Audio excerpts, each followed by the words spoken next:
counselor here at the Counseling Center at Western Washington University. And I am the person that often does the test anxiety consultations. And so I'm here to talk to you a little bit about test anxiety and how to manage it. When we look at managing test anxiety, ironically, we actually don't want to get rid of test anxiety. So if you are a student and you're concerned about, tests coming up, we actually don't want to bring your anxiety down to zero about that test, because we need a little bit of stress and we need some anxiousness about that test coming up, because that stress and that little bit of worry about your class is what motivates you to spend time studying for that test. Most of us don't really take tests for leisure, so we have to have a little bit of anxiety or a little bit of stress in order to motivate us. The times when test anxiety starts to interfere with how we do on tests and starts to work against us is when that signal starts to get too intense. So we want a little bit of stress about the test, and that's maybe like that little ding you hear when you leave your keys in the car and you open the door. We want a bit of anxiety that says, hey, pay attention, you've got a test coming up and you want to study for it. When we start to get test anxiety that it interferes with testing, it's like a fire alarm going off. So instead of that nice little ding we get in the car, all of a sudden we've got an alarm going off, and our body is responding and our thinking is responding, and responding in a way that actually interferes with how we perform on the test. So what's happening in our body when we get a fire alarm going off is there's a different type of signal to the body, and the signal is saying there's something dangerous out there. I'm worrying about something, I need to pay attention, and I think that something really significant may be about to happen. And so our body responds to that danger signal with what we call the fight, flight, or freeze response. Luckily, there are a number of things that we can do to try to help decrease our anxiety in a lot of different situations, and especially in testing situations, and learn how not to trigger that fight or flight response. The first thing I often talk to students about, though, is really thinking about your anxiety as a signal.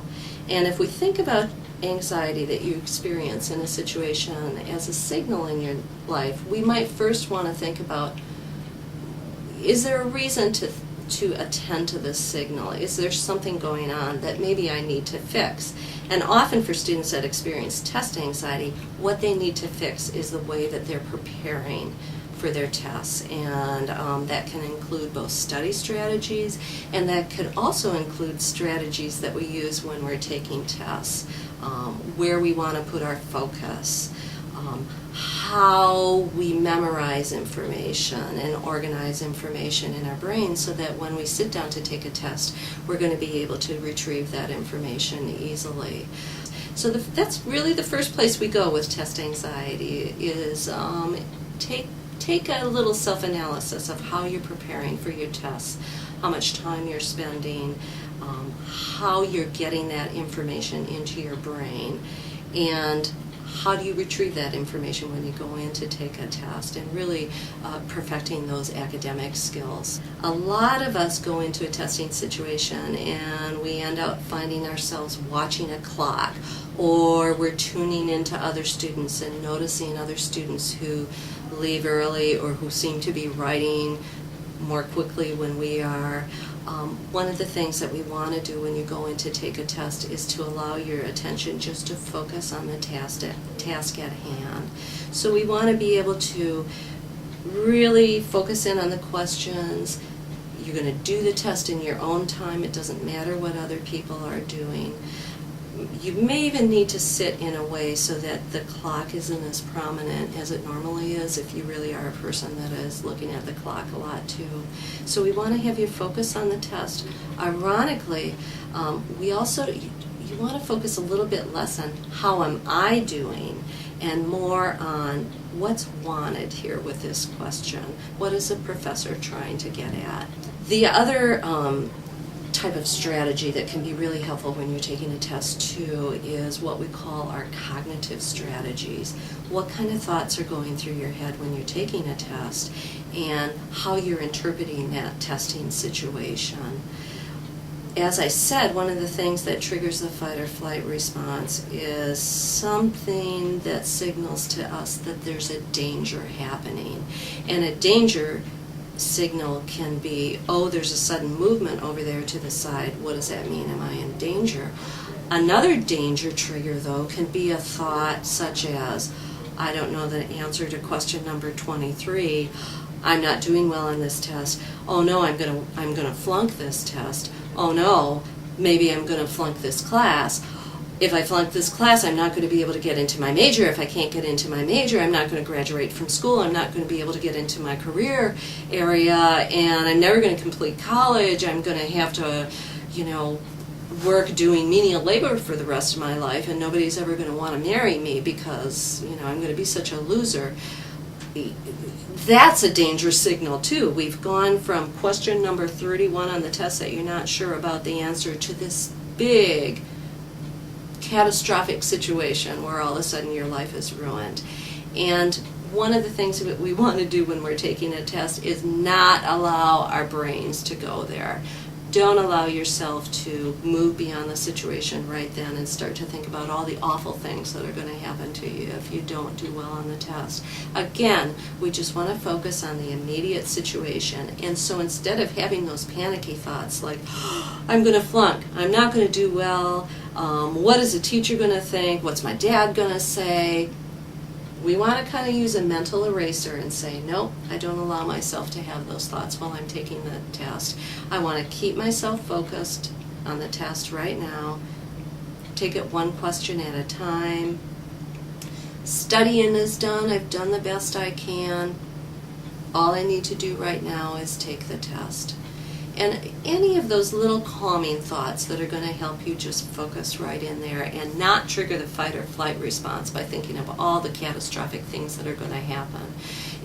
If you want to worry about those things, it's fine. Just don't worry about them during a test. Don't worry about them while you're studying. Do that type of problem solving other times during your life. The other strategy, which is my favorite strategy that you can use for managing any type of anxiety, is developing a regular relaxation activity that is going to help you work with that body response that when you get really stressed starts to trigger that rapid heart rate and everything. And developing a regular relaxation response, we can go about that a lot of different ways. People that do yoga often learn kind of relaxed breathing and are able to use a technique like that. Learning some relaxation, visualization can be very helpful. Practicing mindfulness. There's a lot of different ways to go about teaching your body to calm down and be more relaxed and focus when we think of certain things, when we breathe certain ways, when we tell ourselves certain phrases. All those techniques can be very helpful too. The key with a relaxation technique, though, is that you can't just try it once and then pull it out when you're in a really stressful situation. It's a type of technique that we want to practice often. The same thing that if you were exercising and you wanted to run a race, you're going to run a bit every day. You're not just going to run once for practice and say, oh, I can do that, and then try to run the race. We want to practice a little bit every day when we're working on those relaxation techniques or breathing techniques. And those are great tools to be able to pull out when you're taking a test and you're trying to help yourself get into more of that optimal range that you want to be with your anxiety so that you can focus in and do the best you can.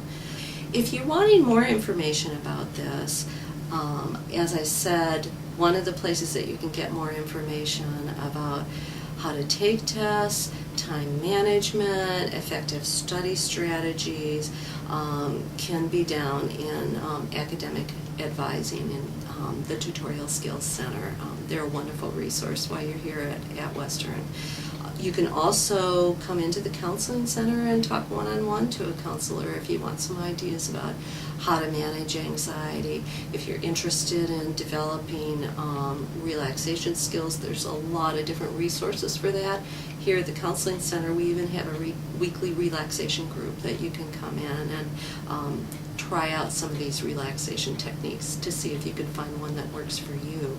We have a CD library that you can check out and try a relaxation technique at home. Just check out some of our CDs and see if you can find one that works for you. The main thing is, don't panic about testing anxiety. There are a number of things that you can do to calm it and bring it into the range that you want to be able to